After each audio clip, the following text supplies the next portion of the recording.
네, 글로벌 외신센터입니다. 말씀해주신 세 가지 주요 이슈들 외신 통해서 살펴보시죠. 먼저 첫 번째 기사 내용입니다. CNBC 보도 내용이고요. Wholesale inflation fell 0.5% in July and another sign that price increases are slowing. 네, 어제는 미국 7월 CPI 지수가 발표가 됐는데 이번에는 생산자 물가 지수를 뜻하는 PPI 지수가 발표됐습니다. 이 PPI 지수도 둔화세를 나타냈는데요. 자세한 수치 살펴보겠습니다. 미국의 생산자 물가 지수가 전달 대비 0.5% 하락했습니다. 1년 전과 비교했을 때 9.8% 상승한 수치지만 이것 역시 시장의 예상치였던 10.4%를 밑돈 수치였습니다. 여기서 조금 더 세부적이게 들어가서 에너지와 식품을 제외한 근원 PPI 지수는 1년 전보다 5.8% 오르면서 6월에 6.4%를 기록한 것에 비해서 그때보다도 더 둔화된 상승세를 나타냈는데요. PPI는 도매 물가를 나타내기 때문에 소비자 물가의 선행 지표 역할을 하는 지표입니다. 여전히 높은 수준의 물가이기는 하지만 조금씩 물가가 잡힐 수 있다는 인플레이션 정점론에 힘을 실어주는 데이터들이 나오고 있다고 분석해 볼 수 있는데요. 상승세가 둔화되면서 인플레이션 압력이 완화되고 있다는 분석이 나왔습니다. 이번에 이렇게 PPI 지수 역시 하락세를 나타낸 데에는 에너지 가격이 원인으로 작용했는데요. 에너지 가격이 전달보다 9%나 급락한 것이 전체 생산자 물가지수의 하락세를 이끌었습니다. 특히 휘발유 가격의 하락세가 눈에 띄었는데요. 현지 시간 11일 기준으로 미국의 평균 휘발유 가격은 갤런당 3.99달러로 5개월 만에 4달러 아래선으로 떨어졌습니다. 이렇게 에너지 가격이 하락하면서 7월의 CPI 지수 역시 하락세로 전환을 했고 그거에 이어서 PPI 지수까지도 하락세를 나타내는 모습이 연출이 됐습니다.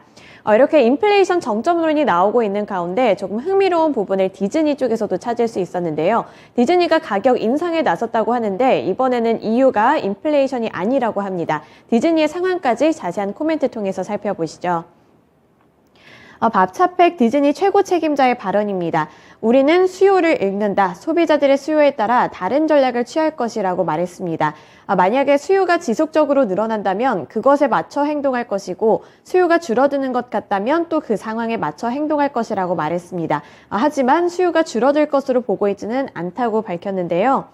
결국에는 이 상황에 맞춰서 행동을 하겠다는 게 수요가 늘어날 경우에는 가격 인상에 돌입을 할 것이고 만약에 수요가 조금 줄어드는 모습이 나타난다 하면은 그때에 맞춰서 또 가격 조정에 들어갈 수 있다는 말을 은연중에 말을 한 건데요.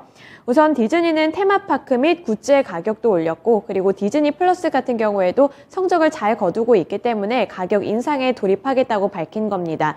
여기서 흥미로웠던 부분은 인플레이션이나 원자재 가격이 올라가면서 부득이하게 가격을 올린다는 뜻이 아니었고 이 수요가 많아졌기 때문에 가격을 올린다는 부분이었는데요. 대표적으로 디즈니 플러스가 1,500만 명의 구독자 수가 증가하면서 예상치보다 나은 성적을 거뒀고 또 앞으로도 증가할 것으로 전망을 했습니다. 이에 따라 코로나의 타격을 좀 덜 입기 위해서 디즈니 측에서 노력한 것이 빛을 발했다. 이런 평가도 함께 나오고 있고 또 꾸준히 사람들의 소비 심리 또한 개선되고 있다는 분석도 함께 나오고 있기 때문에요. 인플레이션 정점론이 진짜로 이루어질지 여러 가지 이슈들 체크해 보면서 확인해 보시면 되겠습니다. 네, 이어서 두 번째 기사 내용으로 넘어가 보시죠. 이번에는 원유 수요와 관련해서 전망치가 엇갈렸습니다. 대표적인 국제기구에서 엇갈린 전망을 내놨는데 자세한 내막 살펴보겠습니다. CNBC 보도 내용이고요. OPEC in contrast to IEA sees lower 2022 oil demand growth. 네, OPEC과 IEA 쪽에서 서로 다른 의견을 가져왔습니다. 우선은 IEA 쪽 의견부터 살펴보겠습니다. 국제에너지기구가 올해 세계 석유 수요 전망치를 상향 조정했습니다. 천연가스 가격이 사상 최고치를 기록하면서 일부 국가들이 가스 대신에 석유 수요를 늘리고 있기 때문인데요. 프랑스 파리에 본부가 있는 이 IEA 측에서는 이번에 월간 석유 시장 보고서를 통해 이같이 전망했습니다. 올해 석유 수요 증가량을 기존의 전망치보다 하루 38만 배럴이 많은 하루 210만 배럴로 제시했는데요. 올해 전 세계 석유 수요는 하루 9,970만 배럴, 그리고 내년의 석유 수요는 하루 1억 180만 배럴로 예측했습니다. 전 세계 석유 수요가 늘어난 데에는 올 여름에 지구촌 곳곳을 강타한 무더위도 한몫을 했다고 주장했는데요.